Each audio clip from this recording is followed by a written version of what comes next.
Hello everyone, management मंत्रा के इस video में आप पढ़ेंगे एंडोर्समेंट। तो इसके अंदर हम देखेंगे इसका क्या मीनिंग होता है, मतलब एंडोर्समेंट क्या होता है, इसकी डेफिनेशन और क्या टाइप्स होते हैं। इनको डिटेल में देखने से पहले डिस्क्रिप्शन में आप नेगोशिएबल इंस्ट्रूमेंट एक्ट से रिलेटेड डिफरेंट टॉपिक्स पे वीडियो देख सकते हैं। वीडियो अच्छा लगे तो प्लीज़ लाइक कीजिए, चैनल को सब्सक्राइब कीजिए और कमेंट कीजिए। और किसी टॉपिक पे वीडियो चाहिए तो आप कमेंट कर सकते हैं। तो endorsement the act of person who is holder of negotiable instrument in signing his और her name on the back of that instrument thereby transferring title और ऑनरशिप इन एन एंडोर्समेंट। कोई भी person जो कि holder होता है negotiable instrument का, वो अपनी साइन करता है उसके फ्रंट या बैक पे, उसका नाम लिखता है और वो फिर उसकी ऑनरशिप को ट्रांसफ़र कर सकता है, उसको हम बोलते हैं एंडोर्समेंट। तो एंडोर्समेंट आप आपका नेगोशिएबल इंस्ट्रूमेंट किसी और के फेवर में कर रहे हैं, और एंडोर्समेंट ट्रांसफ़र ऑफ प्रॉपर्टी को भी बताता है कि किसी के भी नाम पे आप आपकी प्रॉपर्टी ट्रांसफ़र कर रहे हैं, मतलब कि जो नेगोशिएबल इंस्ट्रूमेंट है उसको दे रहे हैं। जिस भी पर्सन को नेगोशिएबल इंस्ट्रूमेंट एंडोर्स किया जाता है वो एंडोर्सी होता है, और जो पर्सन उसको बनाता है एंडोर्समेंट को वो एंडोर्सर होता है। और हम इसको अच्छे से देखते हैं। पहले हम देखते हैं इसका क्या मीनिंग होता है।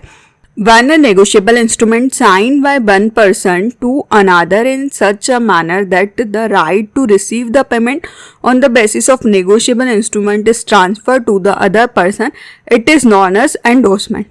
जो नेगोशिएबल इंस्ट्रूमेंट है इसको एक पर्सन साइन करता है और दूसरे को ट्रांसफ़र करता है, वो उसके थ्रू पेमेंट ले सकता है। मतलब कोई भी आपका नेगोशिएबल इंस्ट्रूमेंट हो सकता है। नेगोशिएबल इंस्ट्रूमेंट में आपके प्रॉमिसरी, चेक या बिल ऑफ एक्सचेंज जिसके थ्रू वो पेमेंट ले सकता है, उस प्रोसेस को हम बोलते हैं एंडोर्समेंट। कि हम किसी और को ट्रांसफ़र कर रहे हैं, डिलीवर कर रहे हैं, तो वो क्या हुआ, एंडोर्समेंट। नेक्स्ट हम देखते हैं इसकी डेफिनेशन।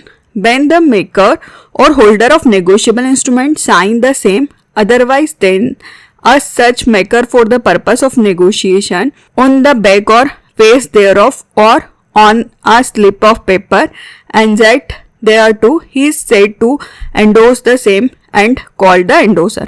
जो नेगोशिएबल इंस्ट्रूमेंट का मेकर या होल्डर है वो उसको साइन करता है नेगोशिएशन के पर्पस से, मतलब कि वो किसी और को ट्रांसफ़र कर सके। उसमें वो एक स्लिप भी अटैच कर सकता है या उसके पीछे साइन कर सकता है ताकि उसको एंडोर्स किया जा सके। तो इसमें दो पार्टीज होती है, एंडोर्सर और एंडोर्सी।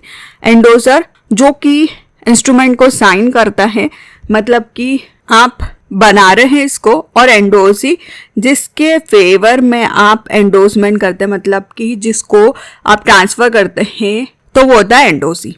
इसके अंदर एक टर्म का यूज़ किया जाता है एलॉज।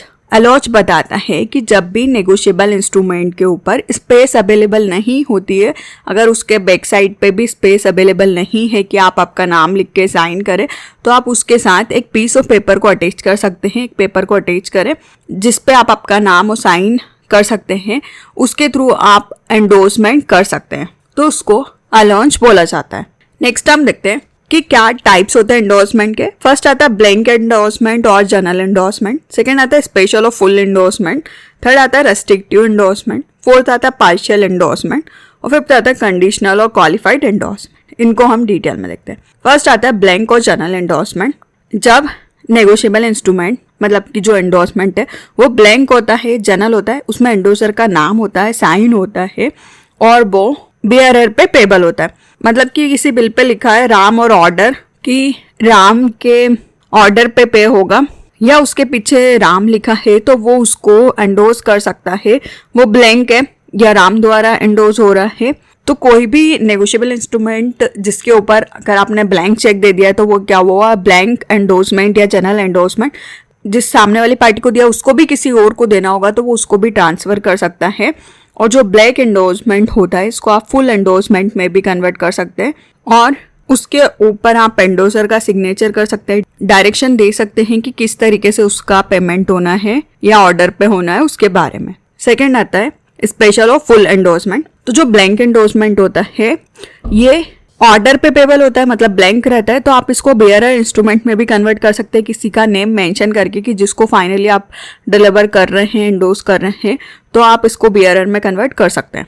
सेकंड आता है स्पेशल और फुल एंडोर्समेंट। कोई भी एंडोर्समेंट फुल या स्पेशल एंडोर्समेंट तब होता है जब कोई भी एंडोर्सर उस पर सिग्नेचर कर देता है, नाम भी लिख देता है उस पर्सन का जिसको कि ऑर्डर पे पेमेंट होने वाला है, मतलब कि जिसको आपको पेमेंट करना है उसका नाम मेंशन होता है, उसी के नाम पे बिल बना हुआ है।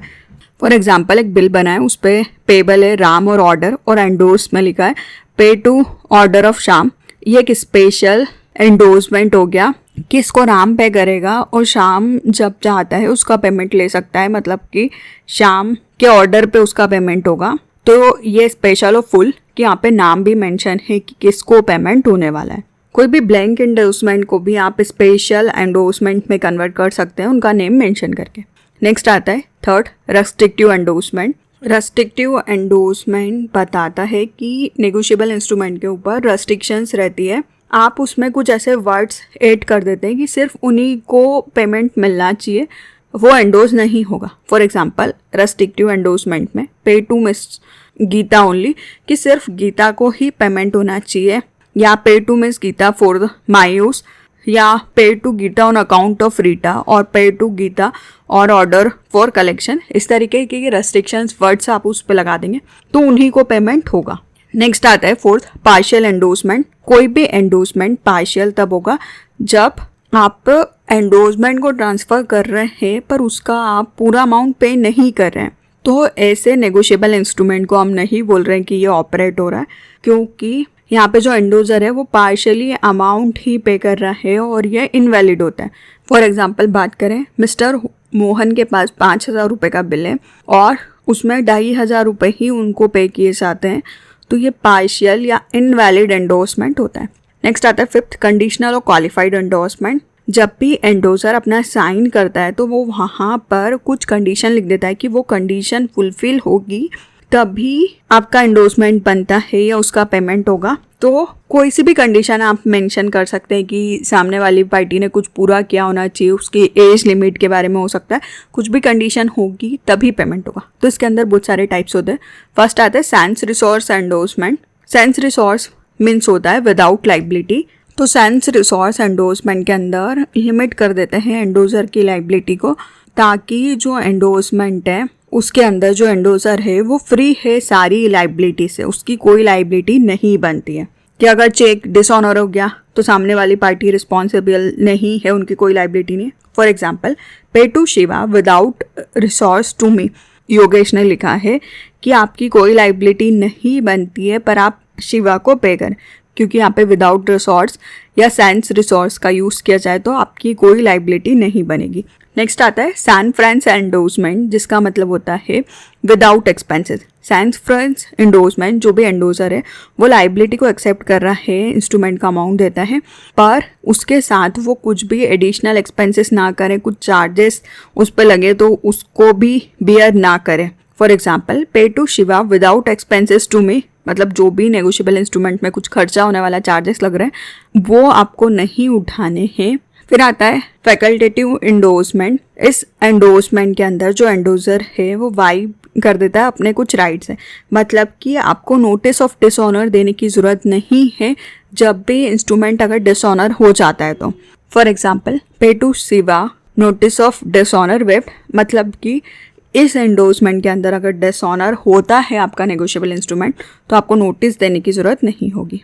तो इस वीडियो में आपने पढ़ा कि एंडोर्समेंट क्या होता है, इसका मीनिंग, डेफिनेशन, टाइप्स। वीडियो अच्छा लगे तो प्लीज़ लाइक कीजिए, चैनल को सब्सक्राइब कीजिए, कमेंट कीजिए, और किसी टॉपिक पे वीडियो चाहिए तो आप कमेंट कर सकते हैं। Thank you.